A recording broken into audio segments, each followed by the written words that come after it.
di wax ci turu Ngéngéy Njéné Maka ak Njaxeer ak mboolem zone ñi dëkk ci zone bu gàdd bi yëpp laay jotal seeni kaddu muy kaddu yu naqar boolu muñukaay bu fees del ndax ñàkk gu ñu ñàkk a jox suñu cër ci commune bii ñu bokk sàggane gu ñu sàggane ci bépp fànn boo xool muy ci wàll gi nga xam ne moo ñu tax a génn tey ñun ñëpp dëkk yëpp génn ngir nag naqaru lii xew ci wàllu ndox mi nga xam ne nag dañ cee séddoon Njaxeer Maka Njéné ak Ngéngéy ak Belli ak Jung yëpp te ñu jekki-jekki ñu ni teew boobu dootul egsi fii te loolu kat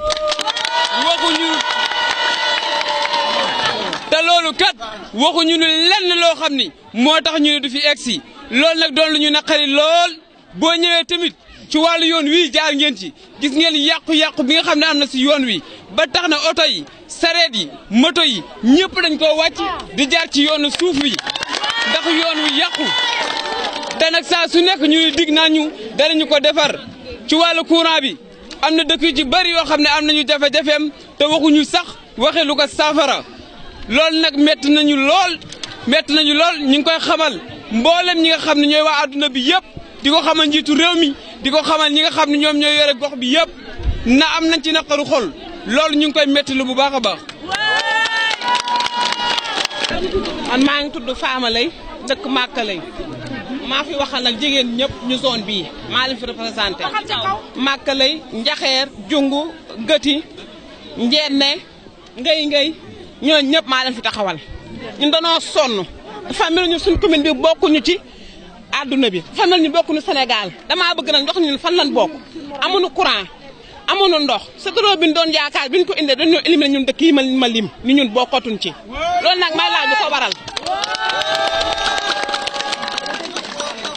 te ñun dañuy fay suñu impôt ba mu mat amul dara lu ameel mairie bi chaque jour suñu lempo dañ koy dagg ba mu mat sëkk heure lempo bu jotee daf lay jar nga bañ a añ wala nga bañ a reer wala nga bañ a sol bu fay say impôt ba mu mat kon nag damaa bëgg ndox mi nan ko indi mu ñëw ndax ñun kat commune bi lan bokk dañu am suñu wàll nan nu ko jox.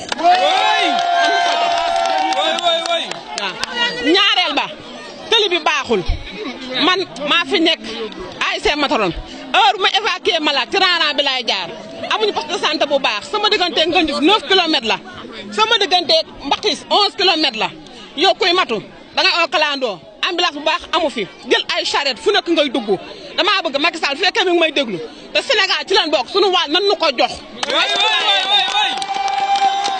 citoyen lañ te dañoo suñuy doom ñuy jàngi ñu soxla lumière ku ci jàngi semba boo wàccee boo ñëwee sa leçon doo ko liir ay lampe ak ay torche lu ne suñuy téléphone day fay amuñu courant lu ñoo bëgg nag li ñuy wax na ko dégg ci noppam wax ak ñun danoo sonn.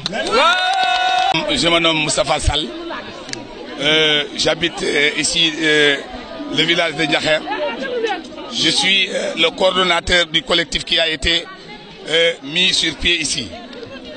Nous avons un problème ici à Njaxeer et au niveau des villages environnants comme Belli, Maka Lay, Jungu, Ngéngéy, Gati. C'est quel problème? C'est un problème d'eau. Vous savez que depuis 1982, que les robinets ici, que les 2 bornes fontaines ont été faites ici. Jusqu'à présent, peu de maisons ont de l'eau. Ça fait 37 ans, les gens vivent ce calvaire. On n'a pas d'eau.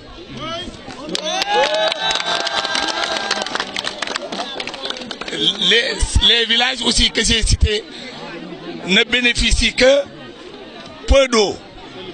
Ils n'ont pas d'eau. C'est le calvaire. C'est un calvaire que nous vivons. Alors, on nous avait dit que on a construit un forage à Ngandjouf, un château d'eau à Ngandjouf. Lequel château d'eau devrait nous alimenter en eau. Maintenant, au moment d'installer les tuyaux, on est venu nous dire que vous ne faites plus partie, n'est-ce pas, de cette eau-là. Pourquoi? Alors, nous avons été au niveau des autorités, on a demandé des renseignements. Les autorités nous ont fait savoir que c'est le projet qui ne peut plus assurer vraiment la continuité de cette eau jusqu'au votre village, Ndiakher, Belli, Maka, Ngé. Alors, nous déplorons ça. C'est de l'injustice. En bas l'injustice. Maintenant, en bas l'injustice. En bas cette discrimination négative. Vous savez que nous faisons partie du pays. Nous sommes partie intégrante du pays. Nous sommes des citoyens. Nous nous acquittons de nos droits impôts. Nous payons nos impôts. Alors, nous devons bénéficier de tout ce que les citoyens sénégalais bénéficient. Alors, c'est pourquoi nous sommes là aujourd'hui et nous appelons, nous lançons un appel au ministre de l'Hydraulique. Nous lançons un appel au président de la République que la justice soit rétablie. Que la justice soit au niveau de la commune de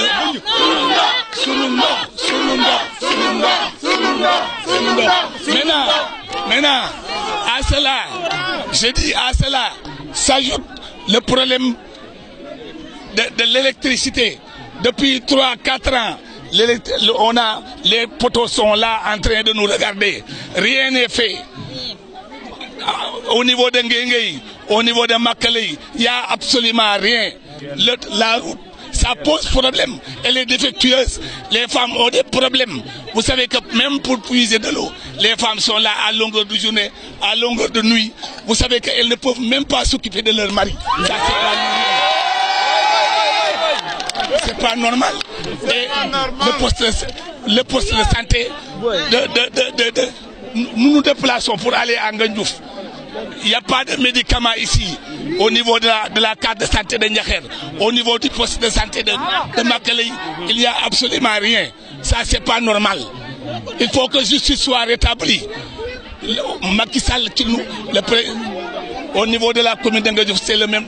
Le taux d'électrification est très faible. C'est très faible. Le taux d'électrification est très faible au niveau de notre zone. Mais aussi au niveau de la zone de Garde-Bitif. Ça, c'est pas normal. Nous fustigeons ça. Et nous réclamons droit. Que le droit soit dit. Nous